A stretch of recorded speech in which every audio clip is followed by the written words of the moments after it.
qué luchamos con eso? Porque queremos mostrar este, cómo funciona una arquitectura que es una abstracción total a personas que quizás no conocen, pero necesitan entenderlo eh, rápidamente para poder de alguna manera estar de acuerdo con la arquitectura, entenderla y apoyarnos, ¿no? Así que bueno, vamos a ver esto, vamos a ver el caso Netflix. Ya les dije, los pueden buscar, el caso Netflix es bastante conocido, ¿sí? Pero vamos a ver esto y ya después los dejo para que sigan con el TP. Más grandes que hay ahora mismo. Es una plataforma que ofrece vídeo a prácticamente todas las partes del mundo, tanto series como películas. Y como toda empresa tecnológica que sirve a millones de usuarios, se ha enfrentado a muchos retos de escalabilidad. En este vídeo vamos a hablar de infraestructura y arquitectura aplicada a Netflix. Y es que el caso de Netflix tiene una cosa súper especial. Y es que a diferencia de la mayoría de grandes tecnológicas que acaban construyendo sus propios servidores de datos, o sus propios edificios llenos de máquinas donde sirven el tráfico, Netflix sigue utilizando uno de los mayores cloud providers del mundo, Amazon. Gran parte de la infraestructura de Netflix sigue en Amazon Web Service, por lo que en el vídeo de hoy no solo vamos a hablar de temas generales, dar los conceptos por encima, no vamos a hablar de CDNs o vamos a hablar de servidores, sino que vamos a hablar de directamente los nombres que tienen estos servicios en Amazon. Hablaremos de EC2, hablaremos de grupos de escalado de EC2, de balanceadores de carga, de S3 y demás cosas. Además, también vais a ver cómo Netflix ha solucionado algunos problemas muy específicos para los cuales una CDN normal no les servía del todo. Si os interesa todo el tema de infraestructura y arquitectura, por favor suscribiros a este canal, porque puede haber muchos más vídeos de estos. Algo que quería comentarle, fíjense que cuando empezamos, una de las cosas una cosa es la teoría y otra cosa es la práctica, ¿sí? Y una cosa es la teoría y otra cosa es la realidad, ¿sí? En la unidad uno nosotros vimos que antes de entrar a la arquitectura, veíamos los géneros arquitectónicos, ¿sí? El género arquitectónico era si se trataba de, no sé, de software de comunicaciones, de software de gaming, software transaccional, empresarial, software de salud, software militar, ¿sí? Entonces, fíjense, ahí tenemos una división, ¿sí? Pero después le hacemos doble clic, ¿sí? Y más allá del género arquitectónico, vamos al caso puntual, ¿sí? Es decir, bueno, sí, acá tenemos una empresa que está dentro de lo que es la... ay, no me sale el nombre. No es juego, obviamente, es eh, de entretenimiento. Ahí está, podemos encuadrarlo de que sea entretenimiento, ¿sí? Comunicación, ¿sí? Pero después ya cuando hacemos doble clic, doble clic, doble clic, entramos al caso específico de una empresa, un rubro que ya no se va, se aleja del género, ¿sí? Entonces, saltar del género a la empresa hay un salto bastante importante, ¿sí? Pues yo cuando hablo de una empresa no es lo mismo un estudio de abogados, que es una empresa, un hipermercado. No es lo mismo una cadena de farmacias que talleres mecánicos, ¿sí? Entonces, cada uno va a tener sus reglas de negocio, ¿sí? Su problemática, su cliente. No es lo mismo un cliente anónimo, ¿sí? Que un cliente totalmente identificado, ¿sí? Entonces, ¿qué quiere decir un cliente anónimo? Un cliente anónimo que viene, interactúa con mi sistema, pero yo no lo registro, no sé quién es.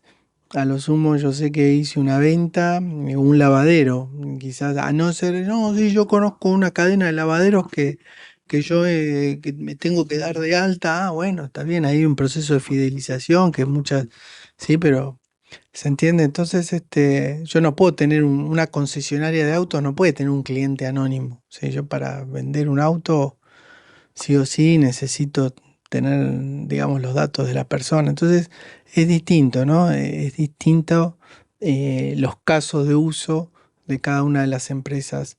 Entonces ahí es cuando se requiere alejarnos de la teoría para bien, ¿sí? Decir, bueno, mira, esto es todo la teoría, esto es todo de referencia, ¿sí? Yo conozco todos estos estilos arquitectónicos, microservicios, servicios, objetos, en capas, pipeline, ¿sí? Todo lo que...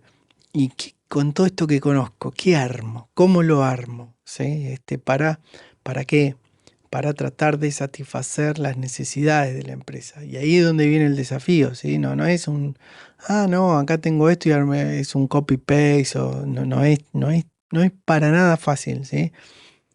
Y a partir de la semana que viene vamos a ver una metodología, TOGAF se llama la metodología, que van a ver que cada parte tiene su arquitectura, ¿no? No es solamente, sí, entro por el software, no. Entonces van a ver que ahora estamos viendo una partecita que es la parte que es el hilo conductor que la mayoría puede entender tomando en cuenta de dónde venimos, ¿no? Que venimos del software, ¿sí? Yo creo que ya tienen dominio de lo que es un diagrama de clases y todo lo que es diseño de software, ya está, es una etapa superada.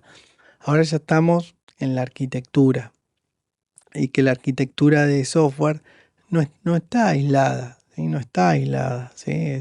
Está fuertemente condicionada por otras fuerzas. Así que nada, es para que cuando vean acá ya van a ver que habla de lenguaje mucho más fino y esta herramienta ya definida para... No, eso, digamos, cuando estamos diseñando nosotros tenemos que buscar. Y fíjense que muchas veces acá ya estamos hablando con Amazon, ¿sí? ¿Por qué? Porque me está explicando cómo lo resolvieron, pero después este, una, cuando diseño la arquitectura también tengo que ver en los casos que sean necesarios qué proveedores voy a usar, qué compatibilidades hay. No es fácil, ¿sí? Pero bueno, sigamos. En el futuro. Pero eso sí, antes de empezar a ver la infraestructura de Netflix, dejarme dar las gracias al patrocinador de este vídeo, Miro. Actualmente está súper de moda y está muy en auge el trabajo remoto. Y una cosa de las que se han perdido con el trabajo remoto eran, pues por ejemplo, las pizarras blancas que utilizábamos los desarrolladores para discutir temas generales. Para discutir infraestructura, por ejemplo, te ibas a la pizarra blanca y te ponías a dibujar líneas como un loco y cajitas, ¿no? Y tenías a los otros miembros del equipo pues mirándolo, discutiendo, dibujando en otro color, etcétera, etcétera. También para lo que eran las planificaciones de tareas, los típicos posits que tú ponías ahí en la pared. Esto cada vez es mucho más difícil de hacer en el trabajo remoto y por lo tanto Miro ofrece una solución a todo ello. Miro te ofrece un tablero colaborativo, un tablero en el que puedes dibujar, hacer diagramas, poner posits y todo ello online y en tiempo real. Por lo tanto, podéis hacer reuniones donde viendo este tablero podéis discutir ciertas cosas. Podéis hacer una planificación de sprint, podéis hacer una retro, podéis hacer un dibujo de diagrama de infraestructura como el que haremos hoy. Yo personalmente utilizo Miro en los proyectos donde trabajo, tanto para hacer planificaciones de sprint como para hacer retros, como para hacer reuniones donde, pues yo qué sé, tener cierta interactividad puede ser útil. Si queréis echarle un ojo, os voy a dejar en la descripción un enlace para que podáis probar Miro. De nuevo, quiero agradecer a Miro por hacer posible este vídeo y sin mucho más, vamos a ver ahora la infraestructura de Netflix. La infraestructura de Netflix, si la miramos desde arriba, puede ser muy similar a otras infraestructuras que ya hemos visto en el canal. Al final no deja de ser una aplicación de servicio o streaming de vídeo, por lo que aplicaciones como YouTube, Talk o como Vimeo o como cualquier otra página web que se dedique precisamente a servir vídeo puede ser bastante similar. Por lo tanto, en este vídeo me voy a centrar en las partes que Netflix tiene un poquito más customizadas, en las partes que son más específicas de ellos mismos y que creo que son las más interesantes a analizar. También me gustaría decir que Netflix utiliza Amazon Web Services para la mayoría de sus servicios, por lo tanto vamos a utilizar Miro con los iconos de AWS para dibujar la infraestructura. Y vamos a empezar dibujando lo que serían los clientes. Netflix ya sabéis que es compatible con casi todo en este mundo, ¿vale? Con ordenadores, con dispositivos móviles, incluso con televisores, ¿vale? Que ya vienen por defecto con Netflix instalado. Por lo tanto, aquí tendríamos toda la capa de clientes, todas las aplicaciones, todos los frontend que Netflix puede utilizar. Y como podéis imaginar, teniendo en cuenta la escala de Netflix, es súper necesario disponer de un balanceador de carga. Es decir, pongamos por ejemplo que nosotros tenemos un servidor en Amazon. ¿vale? Que al final sería pues un ordenador. En Amazon se llaman instancias EC2 de Elastic Compute, pero no dejan de ser servidores, ¿vale? Imaginaros un servidor, un ordenador en Internet, en la red de Amazon, pues que tiene, yo qué sé, un servidor en Node, Python, lo que sea, ¿vale? Está en ese ordenador. Y nosotros ahora lo que hacemos es hacer que este ordenador sea la API. ¿Qué pasaría? Pues nosotros tendríamos los dispositivos de escritorio, los dispositivos móviles, todos atacando constantemente a este servidor. Este servidor tiene unos recursos limitados tanto de CPU como de RAM. Por lo tanto, cuando este número de usuarios vaya creciendo, y en el caso de Netflix, creedme, es muy alto, este ordenador se va a freír, se va a morir. No va a ser capaz de responder a todas las peticiones que le están haciendo todos los miles, millones de usuarios que tiene Netflix actualmente. Por lo tanto, nosotros tenemos que encontrar algún tipo de solución con esto. Una solución podría ser replicar este servidor de EC2. Es decir, en vez de tener simplemente un servidor que responde a todas las llamadas, podemos tener varios. Ahora los clientes no solamente pueden utilizar un servidor, sino que pueden utilizar varios de ellos, ¿vale? Disponemos de tantos servidores pues como sea necesario, y a medida que va creciendo la cantidad de usuarios, nosotros podemos ir clonando todo esto y por lo tanto ir añadiendo más y más y más ordenadores. Tírale hardware al problema, ¿vale? Básicamente de eso se trata. Pero ¿qué pasa? ¿Cómo sabe el cliente, por ejemplo, este ordenador de aquí, que tiene que hacer la llamada a este servidor o que tiene que hacer la llamada a este otro servidor de aquí? Respuesta: no lo puede saber. Y esa es precisamente la responsabilidad del load balancer, ¿vale? El balanceador de carga precisamente es un punto de entrada para todas estas peticiones. Es decir, los clientes a quien le hacen las peticiones es al balanceador de carga. Y el balanceador de carga, a su vez, tiene registro de todos estos ordenadores. Tiene registro de todas estas instancias de EC2. Por lo tanto, sabe a quiénes les puede tirar las peticiones. Por lo tanto, todo este conjunto de ordenadores vendría a ser un grupo. Vendría a ser un conjunto de servidores que tienen, digamos, el mismo servicio, la misma API, ¿vale? Todos ellos pues tienen gestores de ese endpoint o de lo que sea. Entonces, el balanceador de carga tiene registro de cada instancia C2, pues esta tiene esta IP, esta otra tiene esta IP, esta otra tiene esta IP, y además pueden monitorizar cuántas peticiones le está mandando a cada una, ¿vale? Por lo tanto, digamos que el balanceador de carga es capaz de lanzarle peticiones a todo este conjunto de servidores. Entonces, una de las posibles formas de distribuir la carga, una de las más comunes, es el round robin. Lo que hace el algoritmo de round robin es simplemente ir rotando a quién le hace la petición. Por ejemplo, imaginaos que yo tengo 4 peticiones que están pasando por el balanceador de carga. La primera se la mandaré al servidor número 1, la segunda al 2, la tercera al 3 y la cuarta al cuarto. Si ahora recibo una quinta, se la mandaré al siguiente y así iré rotando. Cuando llegue a la 9ª petición, se la voy a mandar otra vez al primero, ¿vale? Es decir, voy rotando y le voy intentando mandar de forma más o menos distribuida las peticiones a los servidores. El round robin funciona en la mayoría de casos, pero puede tener ciertos problemas. Por ejemplo, no tiene en cuenta que hay peticiones que pueden ser más costosas que otras. Por lo tanto, una forma de mejorar esto podría ser estar monitorizando constantemente, hay balanceadores de carga que lo hacen, el consumo de CPU y de RAM de las instancias, ¿vale? Entonces tú puedes tener que este servidor está muy ocupado, pero que este en cambio está bastante libre. Por lo tanto, si el balanceador sabe que este servidor está al 90% de CPU, en cambio este está al 10%, puede mandarle peticiones a los servidores que están más libres. Esto se conoce como balanceo de carga por monitorización o balanceo de carga al que está menos ocupado o al que ha recibido menos request, ¿vale?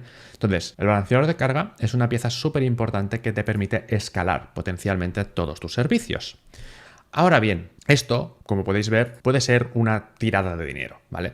Es decir, podría pasar, no en el caso de Netflix, porque creo que el consumo es bastante general, ¿vale? Se consume muchísimo en todas las horas del día, pero normalmente hay estacionalidad. Es decir, hay momentos del día donde tú tienes muchas peticiones y hay momentos del día donde tienes muchas menos. Por lo tanto, no siempre necesitas, como en este caso, 8 servidores. Hay veces que quizá con 4 te sería suficiente para suplir toda la carga. Pero entonces, ¿cómo podemos hacer esto? Amazon Web Services tiene una cosa que se conoce como EC2 Autoscaling Groups, ¿vale? Que vendría a ser básicamente el concepto que hemos comentado de grupo, pero es dinámico. Es decir, aquí hemos hecho un grupo de 8 servidores, pero con el EC2 Autoscaling Group tú puedes definir reglas. Puedes definir reglas que, por ejemplo, en función de consumo, CPU o lo que sea, se vayan creando más servidores. Una regla común sería, por ejemplo, definir un threshold, es decir, un límite que indica que cuando todos los servidores que están actualmente online están consumiendo más de un X% de su propia CPU, el Autoscaling Group, el grupo de autoescalado, añada nuevas máquinas. Esto lo que permite es que tu escalabilidad es dinámica. Cuanto necesitas más CPU, Amazon te da más instancias y cuando necesitas menos,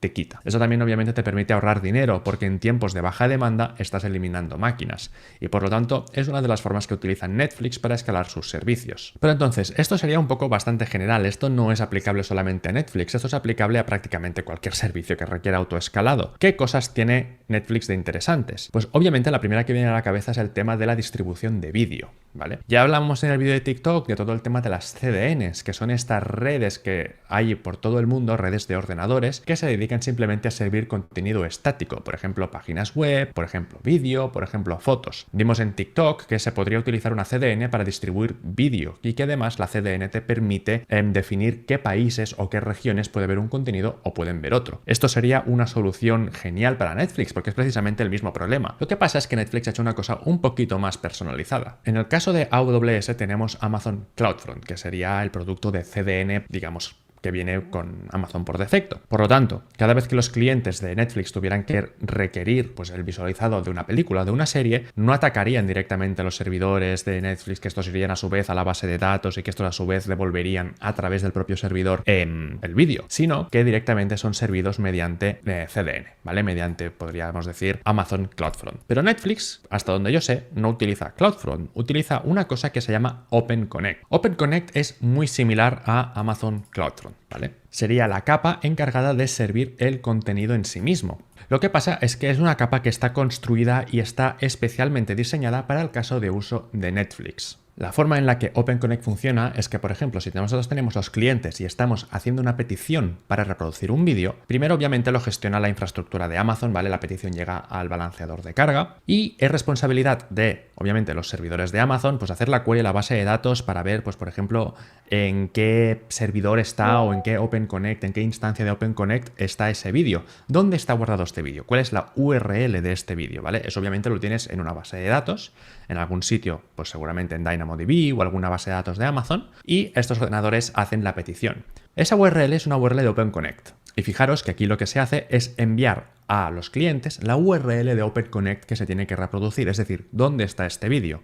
Es entonces el propio cliente quien va directamente a los servidores, a las appliances, como llaman ellos, de OpenConnect para pedirle el vídeo, ¿vale? Fijaros que funciona muy similar a una CDN. Si lo hiciéramos directamente con CloudFront o con alguna cosa de estas, una cosa que podríamos tener es que tenemos en la base de datos guardada la URL de ese vídeo en CloudFront y simplemente la devolvemos para que la reproduzcan. Entonces, ¿qué tiene de especial esto del tema de OpenConnect con respecto a una CDN normal? Pues Netflix construyó algo súper interesante que se llama Netflix and Fill. Como podéis imaginar, Netflix tiene un montón de catálogo. Tiene películas, tiene series, tiene de todo y eso ocupa mucho espacio porque claro, de un fichero no solamente tiene una versión, tiene la versión en 4K, la versión en HD normal, la versión para dispositivos móviles. Es decir, no sé cuántos gigas debe ocupar una película de Netflix, pero un montonazo. Entonces, claro, si tú quieres eso, servirlo rápido, utilizando CDN u OpenConnect, tendrías que meter en esa CDN todos esos ficheros, en las CDN de todo el mundo. Claro, no siempre caben todos esos ficheros. Entonces, ¿qué hace Netflix and Fill? Netflix and Fill se encarga de distribuir el contenido a las OCAs correspondientes. Fijaros aquí que tenemos los servidores de OpenConnect que están reportando pues tanto su salud como los ficheros que tienen disponibles. Netflix utiliza sobre todo sistemas de inteligencia artificial para intentar prever a qué horas del día y en qué regiones se van a reproducir ciertos tipos de contenido. ¿Por qué lo quiere hacer así? Porque de esta forma, cada vez que una región, por ejemplo, se está acercando a la hora de la cena, y yo que sé, en esa región es bastante común cenar viendo una película de Netflix o viendo una película de acción o una película de amor, cualquier cosa, Netflix, preveyendo esto, antes de que llegue esa hora, va a prerellenar en las OpenConnect Appliances todos los ficheros necesarios. Es decir, Netflix no siempre va a esperar a que tú hagas la primera petición para rellenar la CDN con ese contenido, que eso es normalmente lo que hacen las CDN de las páginas web, ¿no? Tú accedes, entonces se guarda en caché, porque tú has accedido. El primer usuario siempre lo ve un poquito más lento que el resto. Netflix no se puede permitir eso, quiere que sus películas y sus series se vean al momento.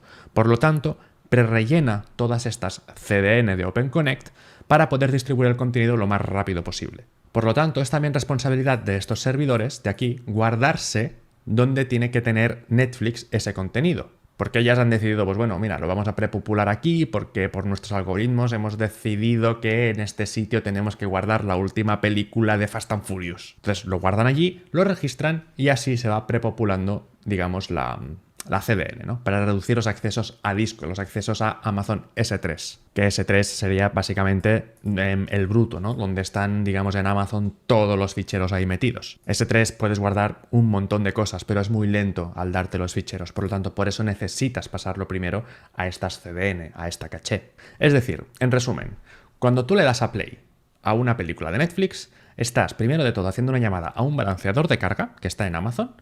Este balanceador de carga distribuye mediante round robin u otro tipo de distribución de peticiones a los servidores correspondientes de Netflix, pues la petición, el GET, el POST, lo que sea, ¿vale? La típica petición HTTP. Les hace la petición diciendo, oye, yo quiero el contenido de esta última película de Fast and Furious. Entonces, hay una base de datos. Imaginémonos que es DynamoDB, ¿vale? Aunque sinceramente no sé si es Dynamo o es otro tipo de base de datos, donde tenemos guardado pues por cada título en qué OCA está disponible, ¿vale? Dónde está guardado. Entonces, teniendo ese registro de OCAs, se le devuelve al cliente esa URL. Es entonces donde el cliente hace la petición directamente a la OCA y por lo tanto la OCA ya le devuelve el fichero correspondiente. Obviamente esto, por ejemplo, sería un microservicio, ¿vale? Este Autoscaling Group, este grupo de autoescalado podría ser el microservicio de distribución de contenido, ¿vale? Es decir, es el encargado de decidir o devolver dónde está cada punto del contenido.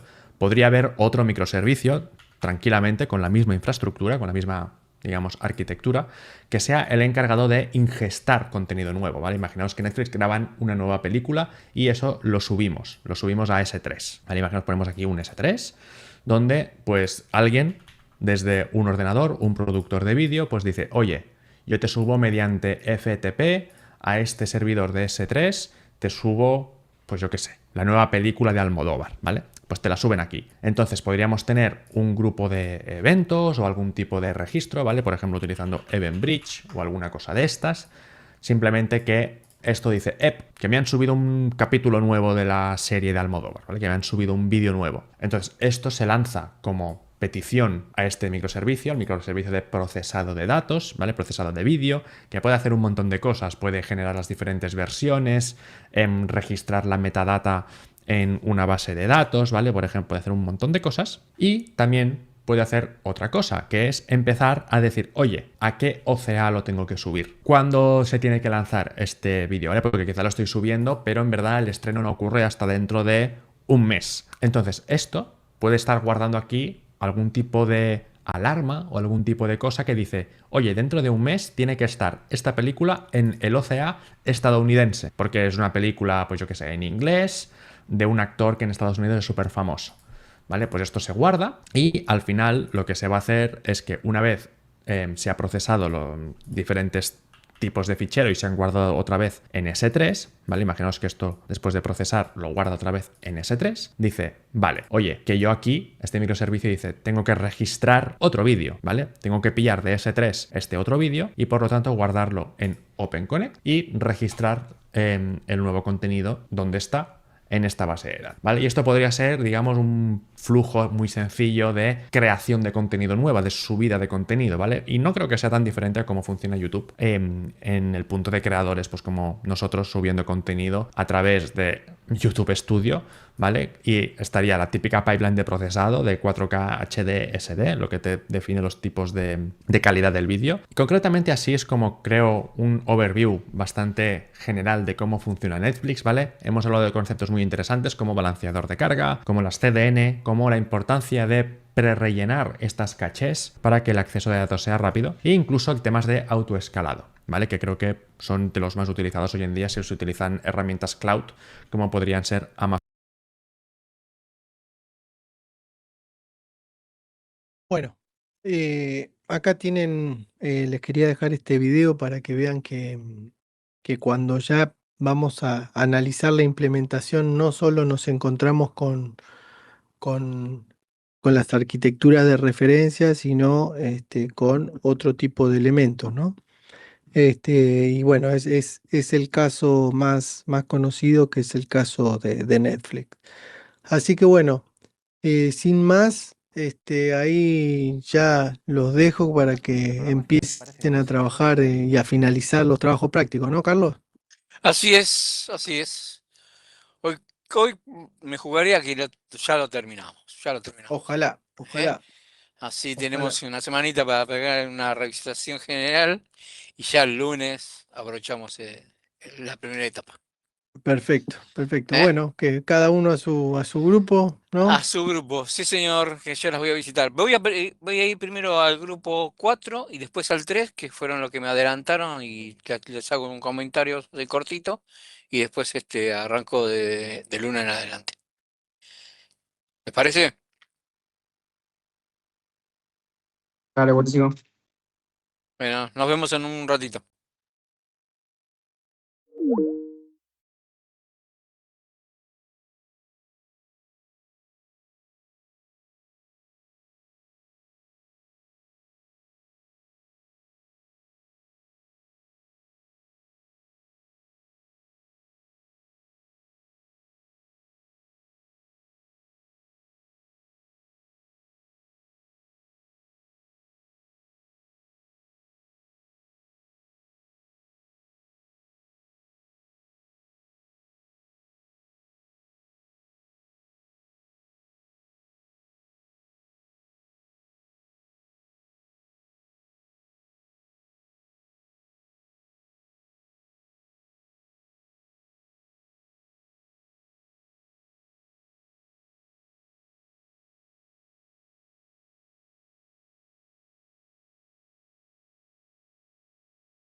Buenas. Buenas.